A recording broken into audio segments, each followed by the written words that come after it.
Welcome back to Open Door Conversations. I am one of your hosts, Renata, And I am Fatima, your other host. and today this is episode 7, and we are talking about boundaries. Today's episode title is What's the Hype About Boundaries? Let's Well, we open. won't, we Yep. won't go into mine. I'm gonna let you go ahead and lead, Sissy, because mine is when people get on your nerves. So I'm gonna let you go ahead because you are so much more graceful than I am. Well, you know, I think in our friendship circle, if we had a thing that we usually like talk about or soapbox, this would probably be my soapbox. Yes, it would be. I would agree. I love the idea, the concept, the skill of implementing. I love everything about boundaries. I really do. And so in this episode, I know that's a buzzword in on social media these days about, oh, you just need boundaries. Everybody needs boundaries. But I think it's important.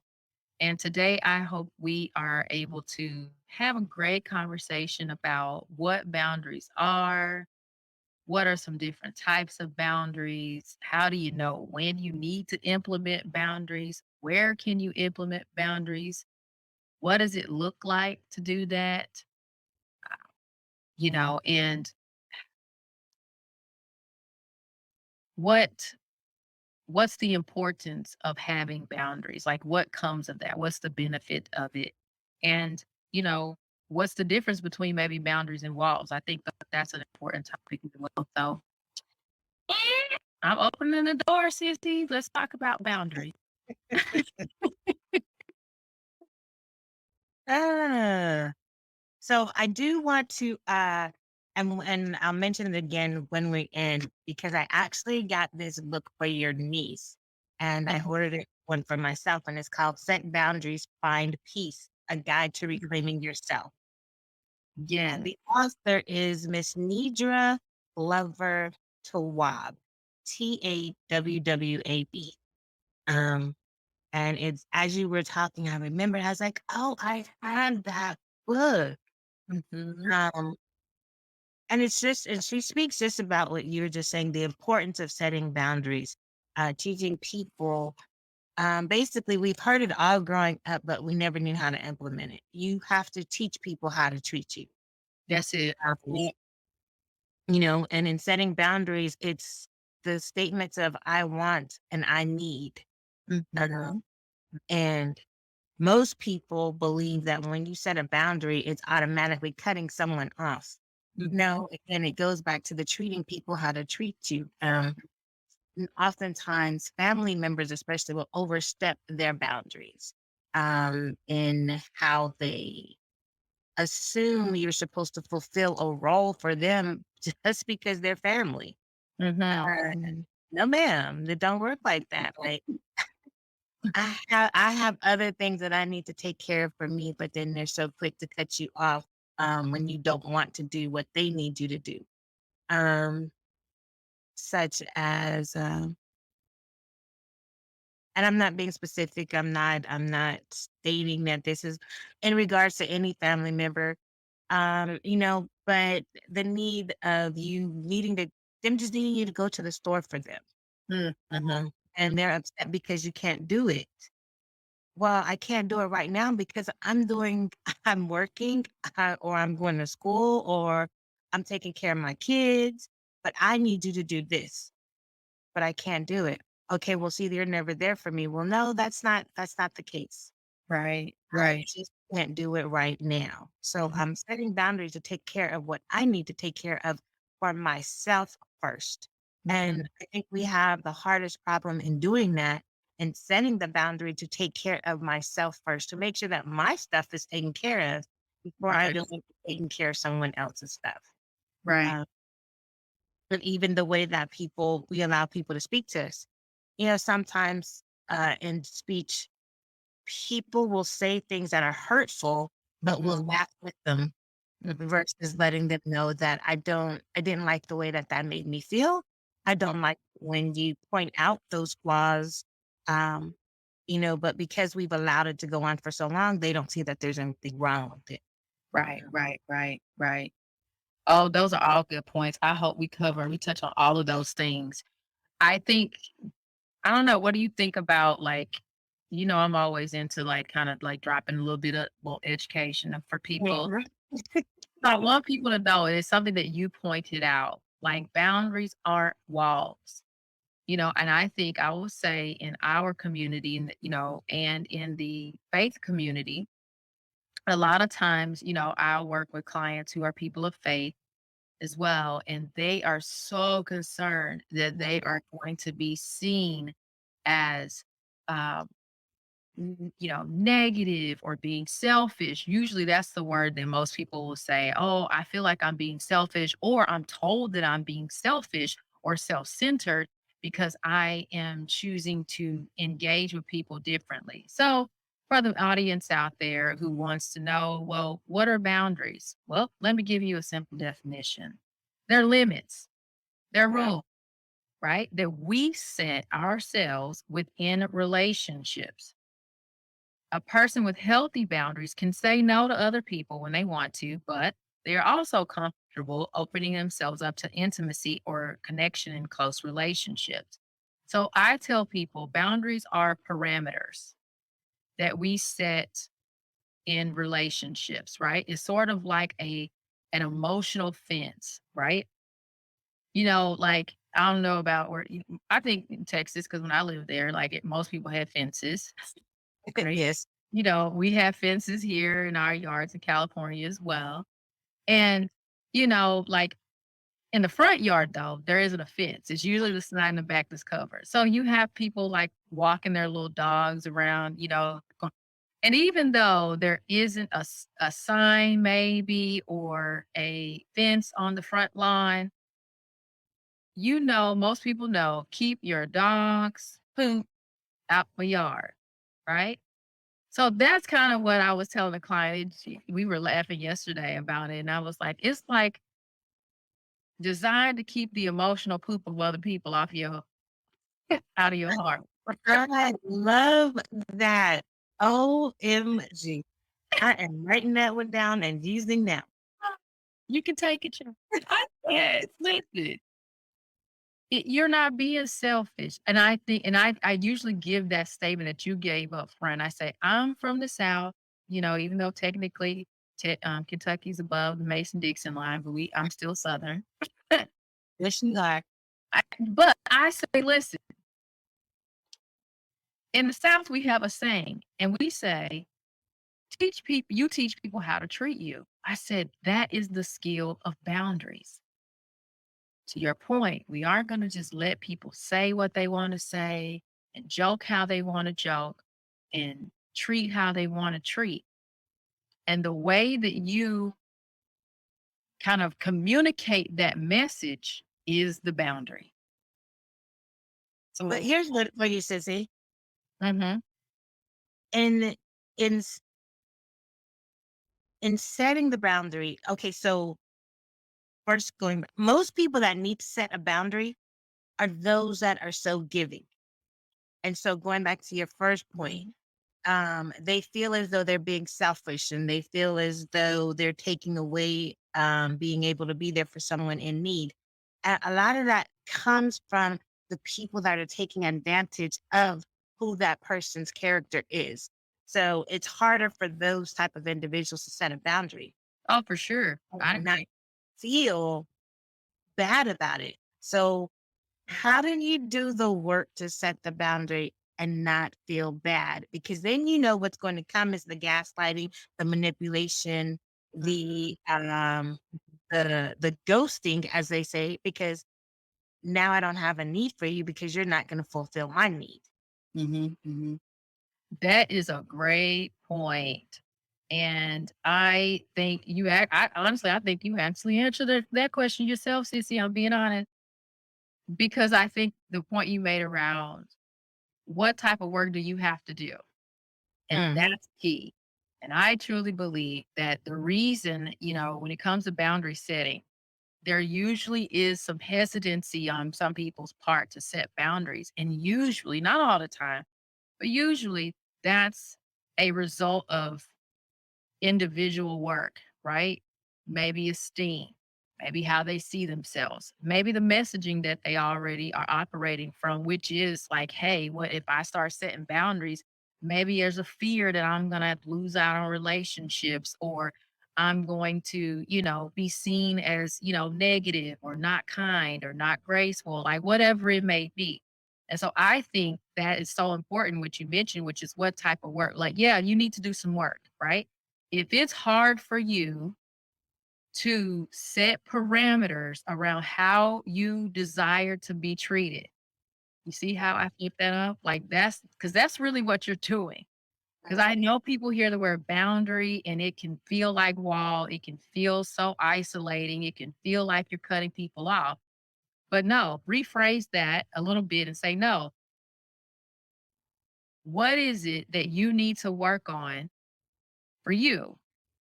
Where you think, how you see yourself, whatever, right? That is preventing you from setting up some parameters around how other people treat you.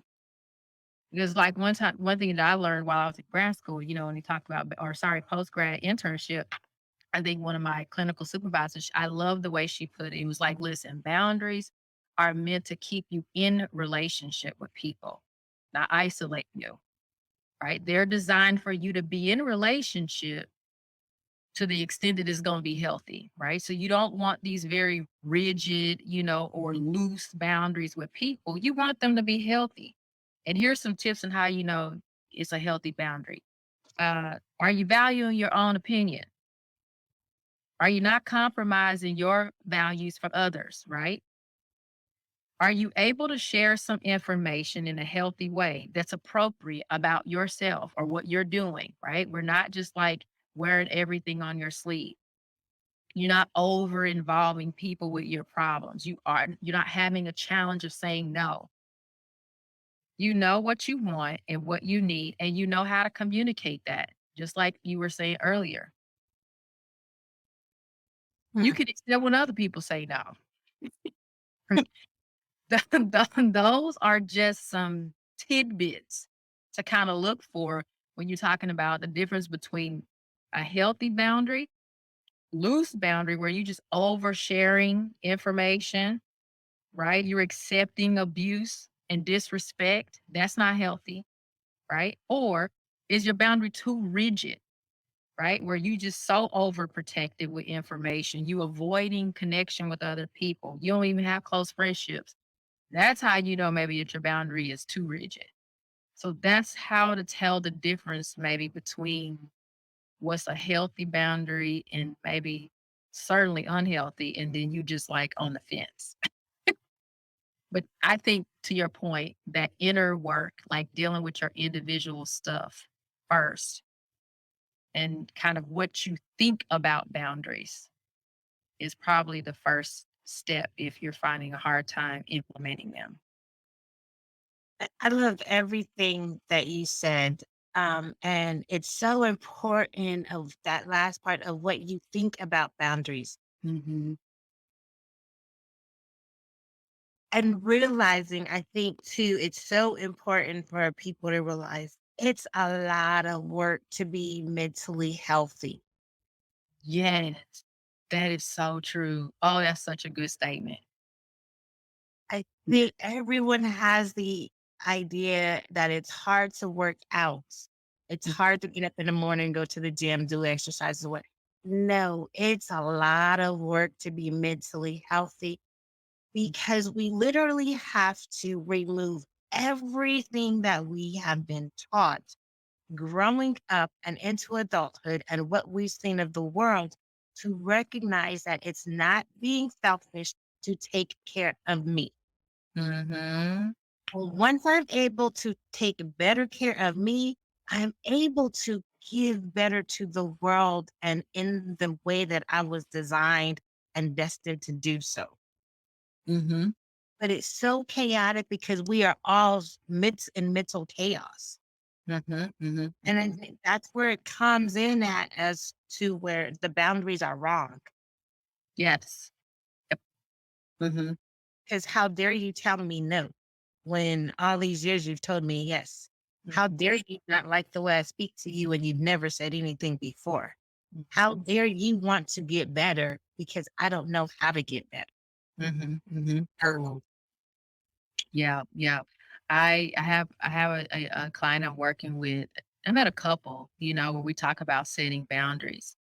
And it's so like foreign to some people. So foreign and terrifying to some people to mhm, set boundaries. And I say, well, let me just give you all this information up front.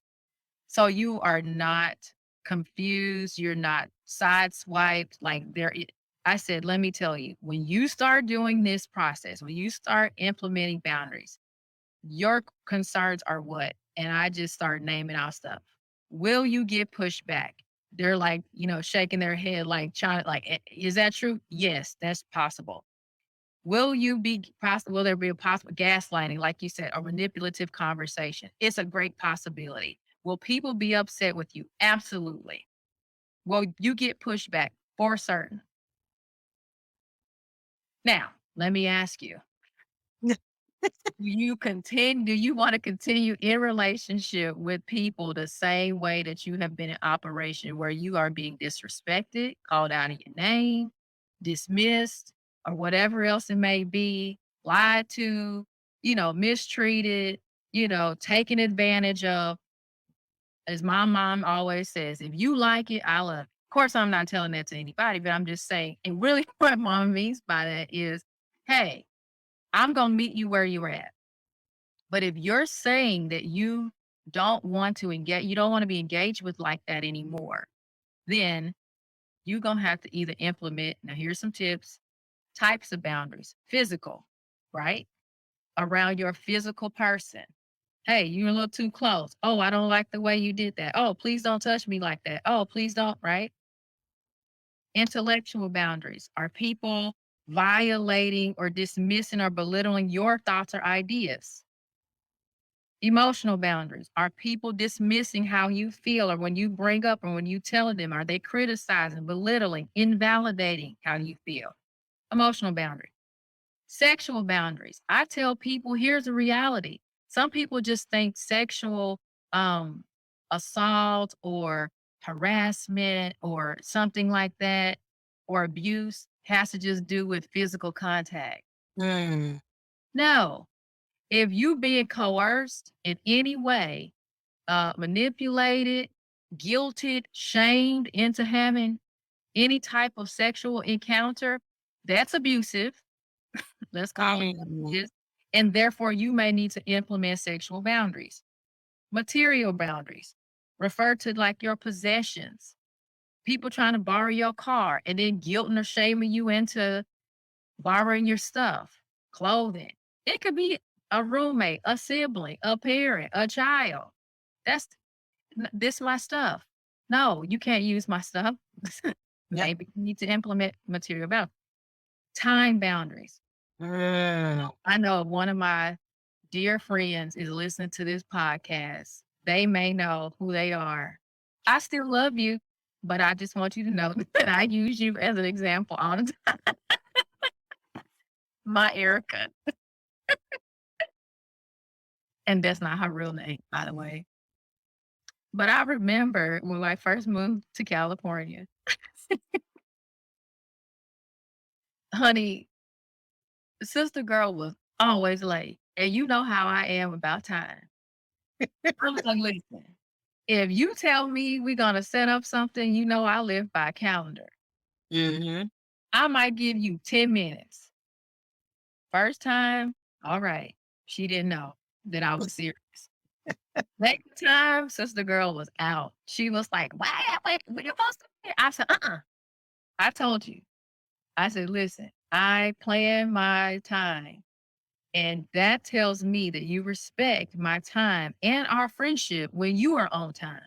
mhm, Either notify me that you're running behind or something, because I'm going to do that too. Time boundary. I don't play, right? Like, I do not play. So those are some different types of boundaries that you can implement or may need to implement in these interactions and relationships that you have with people. And, it's so funny that you brought up the time boundary because, like, I and, I'm the same way. Mhm. And if I have to be somewhere or we're on our way somewhere, my husband, I love him, but it's almost like when you're driving, don't talk because you slow down and it's takes forever to get there. And then it's always, why are you in a rush? That's the problem with the world today. We have a time to be there. I do not like being late. I do not like being late. That's how I was raised. My dad was military. That's how I was in the military. If you're 15 minutes early, you're on time.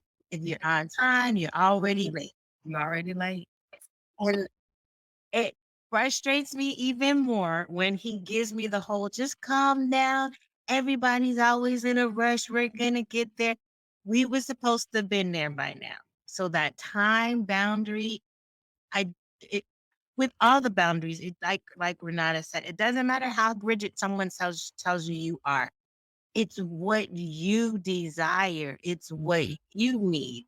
Mhm. Um, and again, speaking of my husband, it's so funny because I was tired one day, just exhausted. Usually I'll get up, do the wifely thing. I think it was make his plate. And he was like, "You're not gonna make my plate?" No. So he stood there and looked at me like, "You really not gonna no." Mhm. And so I think I may have went downstairs or something. The boy still went eating. Guess what, bro? I guess you about to be hungry for real, for real. And he's like, "Babe, you're really not gonna make my plate?" No, I am tired. Mhm. But Yes. I share that because just in that little instance, you see how used to me saying yes all the time he was. Mhm. Mhm. That this grown man really took forever to fix his own plate. Mhm. But because I had set that boundary, it was hard for him to even comprehend that I Mhm. told him no. Yeah. Yeah. Yeah. Now he know better than to lash out like some people would, right? In the face of that. You right. But but what about people who are really afraid of implementing boundaries, right? And so I give people, I tell people a couple things, because I know we're coming down to the wire of this podcast, but I want people to know, number one, as we've said before, let's throw a disclaimer. Everything that we talk about while we are mental health professionals, you still need to consult with a mental health professional in your area because this is just a podcast, 20, 30 minutes worth of information. You are going to need to sit with someone to help walk you through the process. Like we can have books, we'll offer some things that can be beneficial. Yet, the walking it out and support around that, you're going to need to get with somebody who can really work with you in that area. And you want to find a mental health professional in your area to help you do that. Um, Here are a couple of things that I encourage people. I want people to know when it comes to boundaries. Number one, it is going to feel very foreign to you to do this if you've never done it before. Yes. Yes, for all the things we said, you will probably give resistance or meet resistance. Absolutely. But here's the thing, you always meet resistance in life when you're changing something. So Yes. please don't be afraid. Remember, the whole goal and point of you implementing boundaries is that you're wanting healthier relationships. If you can keep that in the back of your mind, it may help you when you feel reluctant or scared, fearful, whatever it may be, challenged by setting boundaries. And remember, you're really just wanting people to treat you better. So boundaries can be spoken. Sometimes it may not be safe for you to do that, or maybe sometimes you don't feel great about setting boundaries and saying what they are. And I tell people, you don't always have to hold up a bullhorn and be like, I'm setting a boundary. This is my boundary. You don't. There is a way to do that without you letting people know, right? For example, you know, when some people say some cross things or have said cross things, I don't have to tell you, oh, you don't get to talk to me that way. No, I don't. If you are on the telephone and you start saying cross things to me, I would just say, excuse me, I am letting you know that is not okay to speak to me that way. And if you continue to do that, then I am going to end the call. They keep going, disrespectful like, and I end the call. You already been told. I've already told you the consequence, right? I've already set the boundary. Sometimes you may be in a situation where it's not emotionally or physically or psychologically safe for you to do that. So guess what? Sometimes you just got to end the call, right? Or if it's a physical situation where you, right? I tell people they just go on at people belittling, attacking, and criticizing and all those things, and you don't feel like you have it in you to say anything. Just excuse yourself. I tell people I always go to the bathroom. Who following you in there? Nobody. That's a And it's good one. not that you running. You just need to get out of the environment. And here's one. People say, one of my clients asked me today, well, how often you do that? She said, it's like almost like you got to be, I said, yes, consistent. You got to be consistent in that to help disrupt the pattern. And so Exactly. every time, if that happens, start going to the bathroom. Eventually, they may ask you, why is it every time we in the discussion, you go to the bathroom? Maybe then you'll have the courage to say, because every time you start acting in that manner, and I have asked you before not to do that. So I exit. I disengage. I I love that. I love that. And the thing about that is, like you said, you have to be consistent in your desire for them to want to change their behavior in order for them to realize that, wait a minute, they're serious about this thing. Yes. Yep. Yep. Because Yep. the minute you become inconsistent, oh, it was just a phase. It's part of this whole new setting boundaries things. Mhm, No, this is my life, and this mhm, is how you will operate in it. mhm, mhm. Because If you I'm wanna be it's part your of thing, it. and you wanna be part of it. Because 'cause I'm going to give you the same respect and operate in the way that you choose for me to operate in your life, and Yeah. respect your boundaries. Mhm.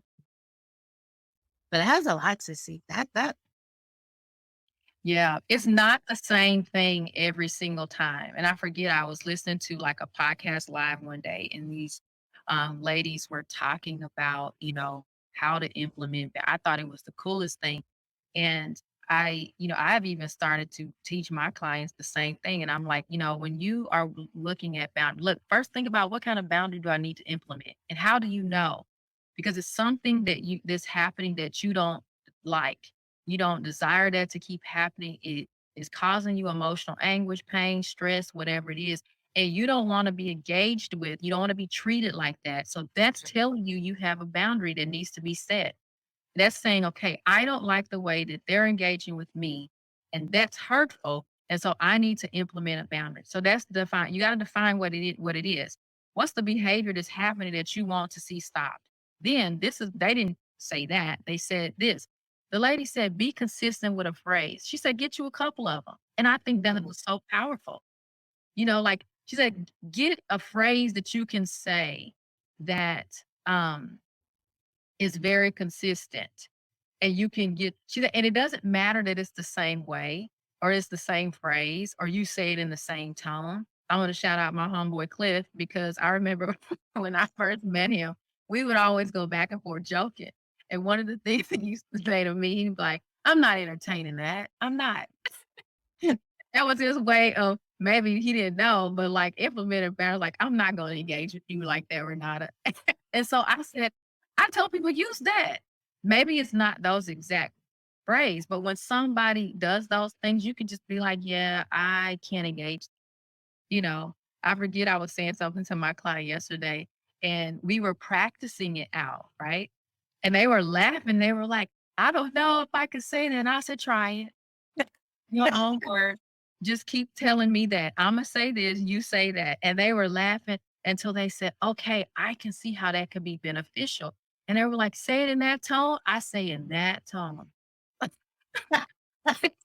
Listen, I have boundaries with my son, who when he gets sleepy, he always likes to pinch, "Mommy, mommy." And I'm like, "Bud, I don't like that. Like, please don't pinch mom. You can rub my arm, you can give me hugs, but the pinching when you tired, I get it. Well, you want me to pinch on my stuffy? Yeah, go get your stuffy. Yeah. Go fidget, whatever it is, but not my arms, right? And then if he'll do something, I'll say, "Uh-oh, sounds like you want to be comfortable. Uh-oh." And she's like, "You," I said that. She's like, "Well, they may get offended." I said, "That's fine. They've already offended you." That part. That part. And see, and it's so funny, what you said, Cliff's, phrase was with you because both of ours is, "Yeah, no, I'm not gonna be able to do that." I'm That not gonna be able to do that. Yeah, definitely no. that. No, uh-uh. Mine is, yeah, no, uh-uh. Yeah, no, uh-uh. And then you and see, but this is how people begin to know you and know your boundaries, though. Yeah. Because when you say that, we already know, and then when I say, "Yeah, I'm not gonna be able to do that," y'all already know. Right, no, yeah. Step When back. I'm like, "Honey, that Right. part right there, Right. somebody done did it. They didn't overstep that boundary. Mhm. So now it's time for me to let you know what you done did." Yes, yes. But it's a preparation. Even just that word is a preparation. That part. I think what you just said is so powerful because that's one of the things that I teach people is preparation. You cannot I'm gonna say cannot, maybe you should definitely not Mm, go into trying to set boundaries and you haven't done any prep work. First, mm, figure out, right? You need to deal with the reality that it's healthy for you to set boundaries. If you still don't believe that, that's where you need to start, right? yeah, Prepare first in that place and then move into, okay, well, what is it that's happening here that I don't like? Oh, yeah, I don't like the way they talk to me. I don't like the verbiage that they're using. I don't like the language that you're using. I'll give an example. I got a family member, just in case they listening, and they would joke with me. And I said, no, we not gonna be able to do that, right? Well, I grew up with, I said, well, listen, that's fine where you come from, but let me tell you something. That's another boundary people know. They already know. When I say, let me tell you something, they already know. You are coming real close to a boundary. Please don't overstep. And I say, well, where I'm from, yeah, we don't joke like that. And so you may be able to do that with somebody else, but in relationship with me, that's not okay. mm, So, yes, please don't ever use those jokes or try and joke in that manner because I'm just letting you know I will disengage and I let them know. Some boundaries, you may not always communicate the consequence. You may not be able to communicate the consequence, but I let people know. Here's what it is that I don't like. Here's what I would prefer, right? And here's a consequence if you choose not to do that. Oh, if you keep doing that, yeah, I'm just letting you know I'm disengaging. mm, No, well, sounds like you're getting angry, or it sounds like this is going into like this was the example I gave the client yesterday. They always want to, gaslight or twist it around and go. I said, I just would say, yeah, sounds like this is going in a direction I'm not comfortable with. mm, So I'm just letting you know. Maybe we can try have this conversation later. And sometimes you may not even be able to get all of that out. It may just be, yeah, sounds like this is going a direction I'm not comfortable with. We can try again later. Move on. and move on. You didn't say this is a boundary, but you did communicate the parameters, right? For keeping them from emotionally pooping. I wish that in see, your I was heart. just about to say, I'm going to start telling my clients that too, like, so sometimes you just might have to tell people, "You are no longer going to be able to emotionally poop on my yard." Like, Yeah. Mm-mm. We can't have I don't want that poop. I'm not cleaning that up. And that's not my stuff. Oh, no, thank you. and my last point before we close out, the boundaries are so important that I had a 17-year-old client just yesterday. I was telling her, you have to set these boundaries now of the expectation of how people are to treat you before you get later on in life and then you try to figure it out. Yeah. Because we are in conversation about it now, Yeah. start setting them now at Yes. 17. I said, honey, if I did it at 17, I would have been so more emotionally balanced and it wouldn't have taken me all these years to get to where I'm at now. My kids are not even 6 and 4, and I've taught them already how to set boundaries. Sure Wow. have. There's those my nieces and nephews. Listen, I taught them babies how to set boundaries, and they'll be like, "Oh, you" but my son will be like, "But I don't like it when you do that. I don't like it when you say that to me." You right.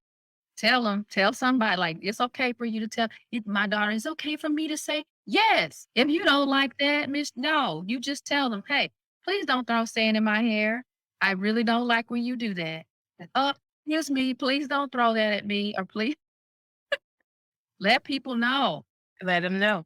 Let them know. That's why if people were taught how to set boundaries early on, we wouldn't have all the stuff we have in our community with intimate partner violence and domestic violence and the spousal abuse and child abuse and all the things, right? If we knew how to set boundaries early on. So listen, I told you this was is my soapbox topic. I love setting boundaries. I love teaching people how to set boundaries. I think it's important. Mm.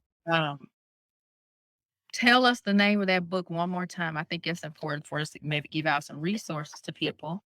It is Set Boundaries, Find Peace, A Guide to Reclaiming Yourself by Nidra Glover Tawab.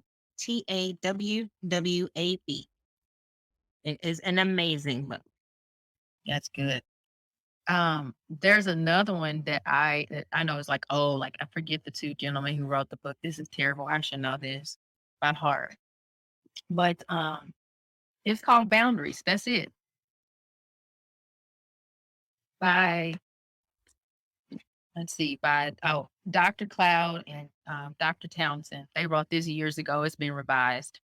But this is a New York Times bestseller. And the subtitle When to Say Yes, How to Say No to Take Control of Your Life. Now, this is a faith-based book, this particular one called Boundaries, and they have a workbook you can get off Amazon.